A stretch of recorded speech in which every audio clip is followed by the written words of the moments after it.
আসসালামু আলাইকুম।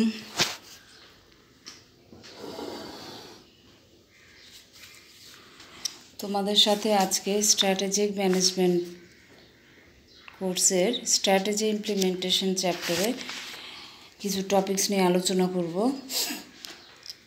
এরপরে নেতৃত্ব চ্যাপ্টারের নেতৃত্ব কী এবং নেতৃত্বের গুণাবলী কী, এই টপিকসগুলো আলোচনা করব ইনশাল্লাহ। তো চলো আমরা সম্পদ বন্টন কী সেটা একটু দেখি। সম্পদ বন্টন বা রিসোর্স অ্যালোকেশন, আমরা জানি যে সম্পদ বন্টন বলতে বোঝায় যে এটা একটা বন্টন প্রক্রিয়া যেখানে একটা প্রতিষ্ঠান সিদ্ধান্ত নেয় যে উৎপাদনের কোন স্তরে কতটুকু সম্পদ ব্যবহার করবে। তার মানে সম্পদ বলতে বোঝায় যে কোনো উপাদানকেই বোঝায় যা পণ্য বা সেবা উৎপাদনে ব্যবহৃত হয়। তো আমরা দেখলাম যে সম্পদ বন্টন হলো একটি প্রক্রিয়া যার মাধ্যমে একটি প্রতিষ্ঠান সিদ্ধান্ত নেয় যে উৎপাদনের কোন স্তরে কতটুকু সম্পদ ব্যবহার করবে এবং যা পণ্য বা সেবা উৎপাদনে ব্যবহৃত হয় সেরকম যে কোনো উপাদানকেই আমরা সম্পদ বলবো। যেমন কাঁচামাল, লেবার, দালান কোঠা বা টেকনোলজি, ন্যাচারাল রিসোর্স, এই সমস্ত সম্পদকে আমরা সম্পদের মধ্যে অন্তর্ভুক্ত করব। এবার আসো আমরা কার্যভিত্তিক বিভাগীয় কাঠামো কি সেটা একটু দেখি। কার্যভিত্তিক বিভাগীয় কাঠামো বলতে বোঝায় যে আমরা জানি যে একটা বড় প্রতিষ্ঠানে সেখানে কাজের উপর ভিত্তি করে বিভাগ গঠন করা হয়। যখন কোনো প্রতিষ্ঠানে কাজের উপর ভিত্তি করে বিভাগ গঠন করা হয় তখন সেখানে তোমার কার্যভিত্তিক বিভাগীয়করণ করা হয়ে থাকে। আর এই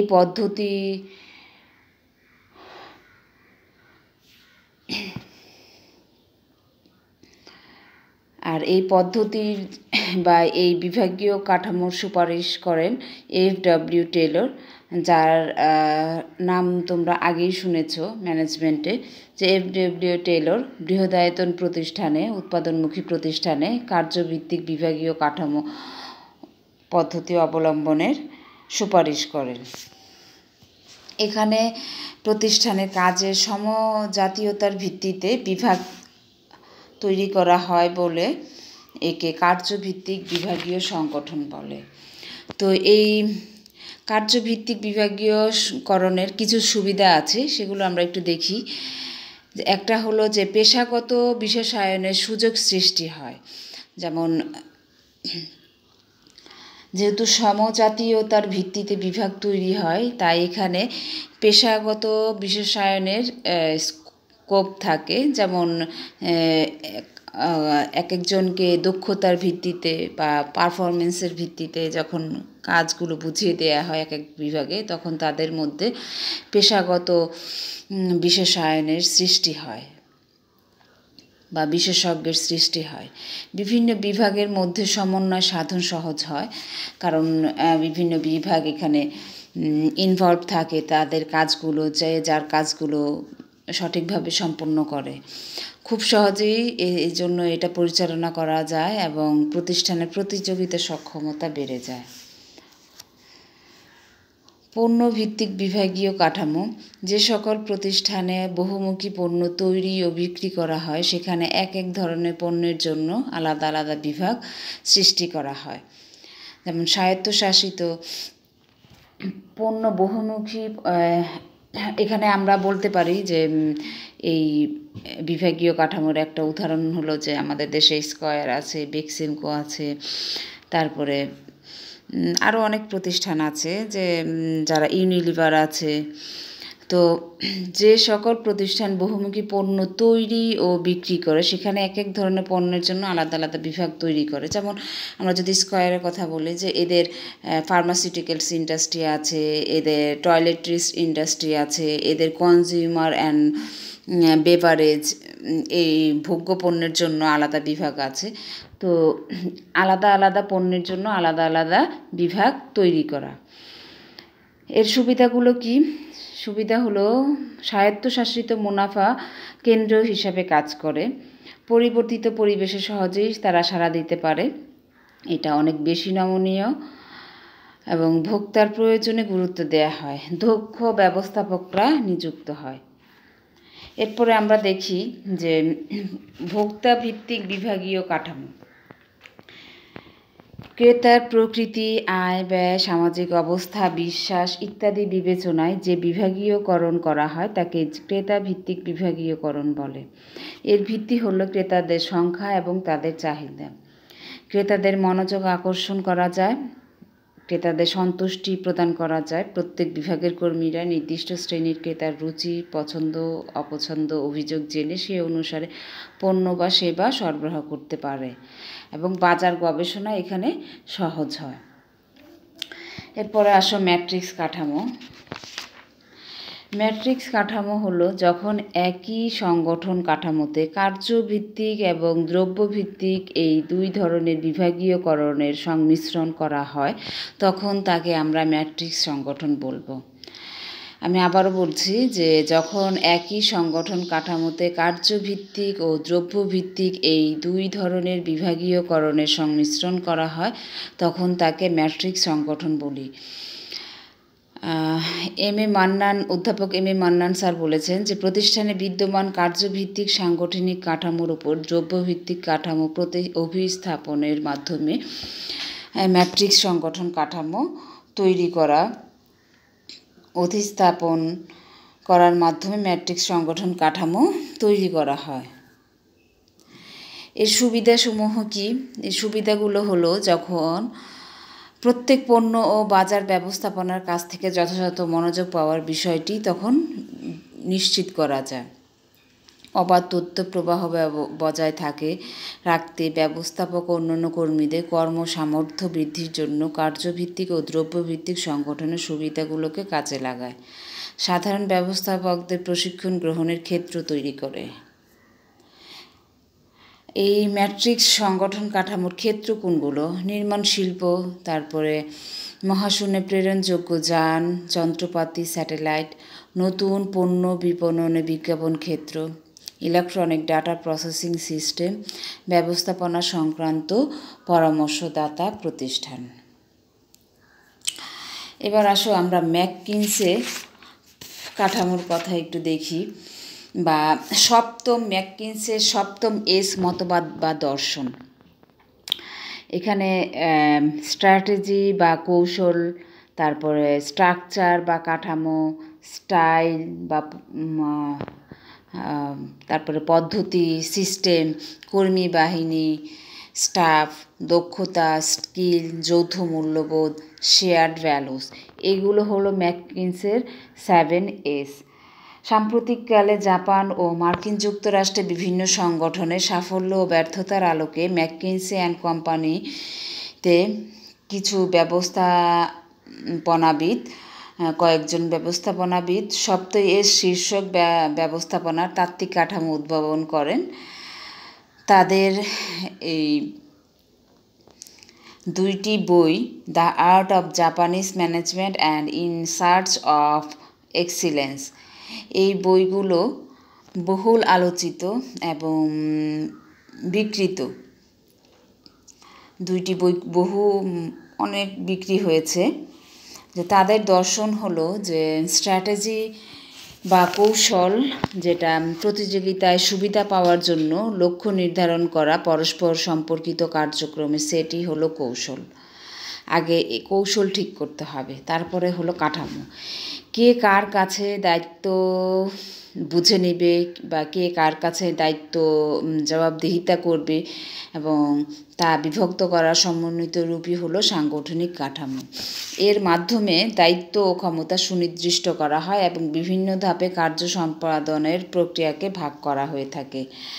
এরপরে আসো পদ্ধতি বা সিস্টেম। তাহলে নির্দিষ্ট লক্ষ্য পরস্পর নির্ভরশীল কতগুলো কার্য সমষ্টি কাজ সম্পাদিত করে। এরপরে স্টাইল, প্রতীকী আচরণের মাধ্যমে ব্যবস্থাপকরা অধীনস্থদের বুঝিয়ে থাকে কোন কাজটি অধিক গুরুত্বপূর্ণ। কর্মী বাহিনী বা স্টাফ। স্কিল এবং যৌথ মূল্যবোধ বা শেয়ার্ড ভ্যালুস। এরপর আসো কৌশলগত উদ্দেশ্য বাস্তবায়নের সংগঠন কাঠামো। তিনটি কাঠামো আছে। একটা হলো কার্যভিত্তিক সংগঠন, তারপরে হলো 2 নাম্বার ক্ষমতার বিকেন্দ্রীকরণ ভিত্তিক সংগঠন, আর 3 হলো কৌশলগত ব্যবসায় কেন্দ্র। তো কার্যভিত্তিক সংগঠনের কথা আমরা বলেছি যে এখানে ক্রেতাদের কাছে পণ্যদ্রব্য সেবা সরবরাহ করার জন্য পণ্যে গুণগত মান বৃদ্ধি, পণ্য সরবরাহ ব্যবস্থার উন্নতি এবং আধুনিক প্রযুক্তির ব্যবহার করা হয়।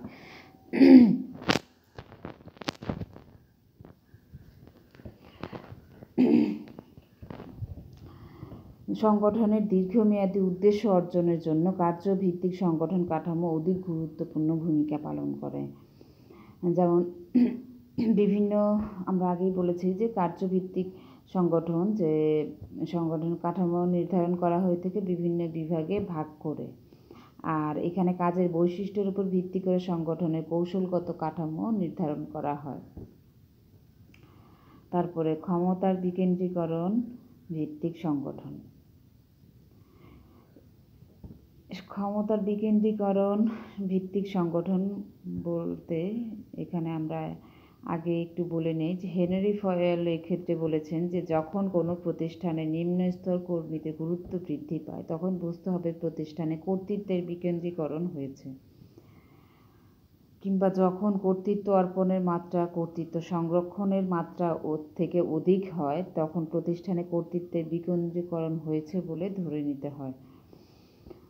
কারবারে যখন আয়তন বৃদ্ধি পায় তখন একজন ব্যবস্থাপকের পক্ষে দক্ষতার সাথে সব কাজ সম্পাদন করা সম্ভব হয় না, কারণ কারবারের আয়তন বাড়ে।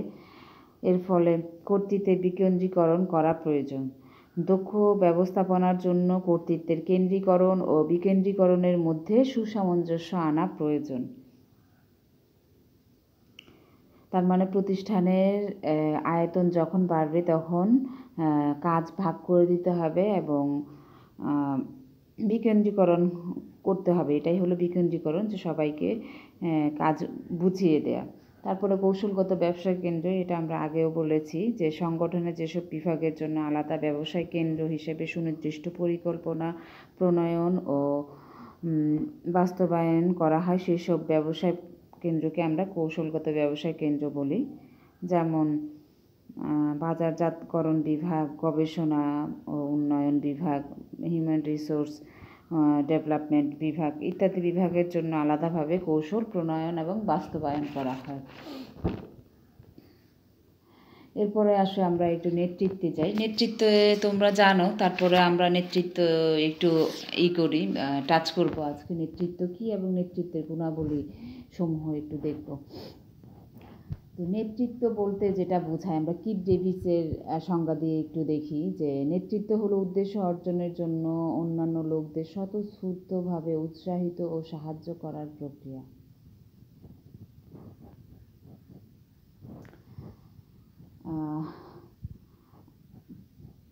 নেতৃত্ব ছাড়া আসলে কোনো সংগঠন কিংবা মানুষ, যন্ত্রপাতি যাই হোক না কেন, এগুলো কোনো কিছুই কিন্তু ঠিকভাবে পরিচালনা করা যায় না।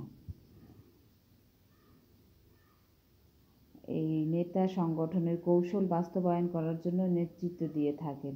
নেতা যদি দক্ষ ও যোগ্যতা সম্পন্ন হয় এবং সংগঠনের প্রতি তার অঙ্গীকার পুরোপুরি থাকে তাহলে তার পক্ষে সম্ভব খুব সহজে শ্রমিক কর্মীদের উৎসাহিত করা এবং সংগঠনের উদ্দেশ্য বাস্তবায়ন করা।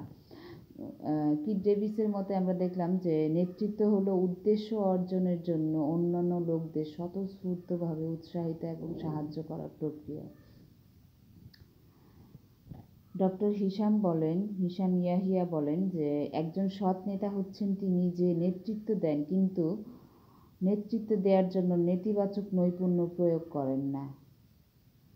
একজন সৎ নেতা হচ্ছেন তিনি যে নেতৃত্ব দেন কিন্তু নেতৃত্ব দেওয়ার জন্য কোনো নেতিবাচক নৈপুণ্য প্রয়োগ করেন না। অর্থাৎ নেতৃত্ব হলো এমন একটি শক্তিশালী উপাদান বা কৌশল যা অধস্তন বিভিন্ন লোকের প্রকৃতি ও স্বরূপকে সামনে রেখে তাদের এমনভাবে পরিচালিত করে যাতে সবাই আস্থার সাথে স্বতঃস্ফূর্তভাবে দলীয় ও সাংগঠনিক উদ্দেশ্য অর্জনে তৎপর হয়। এবার দেখি আমরা নেতৃত্বের প্রকৃতি কী। নেতৃত্বের প্রকৃতি হলো যে নেতৃত্ব হলো একটি দক্ষতা। সবাই কিন্তু নেতা হতে পারে না, আসলে এটা তার অনুসারীদের পরিচালনা করার মতো দক্ষতা থাকতে হয়। নির্বাহী ক্ষমতাই একজন সাধারণ কর্মীকে নেতায় পরিণত করে। তার মানে নেতৃত্ব হলো একটি দক্ষতা। তারপরে নেতৃত্বকে আমরা একটা প্রক্রিয়া বলতে পারি যে ইটস এ প্রসেস। অপরের সাহায্য কার্য সম্পাদন বা অপরকে কোনো কিছু করা বা না করার জন্য প্ররোচিত করাই হলো নেতৃত্ব। নেতার সামগ্রিক কাজই হলো প্রক্রিয়াধীন। তারপর অনুসারীদের উপর প্রভাব। নেতার অনুসারী থাকা এবং তার উপর প্রভাব খাটানো ক্ষমতা নেতৃত্বের আরেকটি বৈশিষ্ট্য। যে ক্ষমতার বিভিন্ন উৎসের মধ্যে পুরস্কার প্রদানের ক্ষমতা, কাজ আদায়ের ক্ষমতা এবং আইন ব্যবস্থার ক্ষমতা ইত্যাদি আরও ক্ষমতা আছে।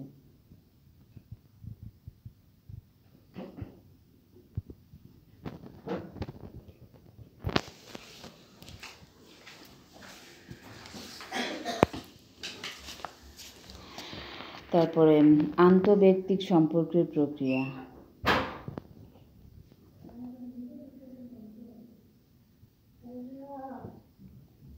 নৈপুণ্য প্রয়োগের ক্ষমতা, কর্তৃত্ব প্রয়োগের ফলপ্রসূ অভিব্যক্তি, কার্য পরিবেশ সৃষ্টি, আনুগত্য লাভের ক্ষমতা, সংগঠনের পরিবর্তন আনার ক্ষমতা।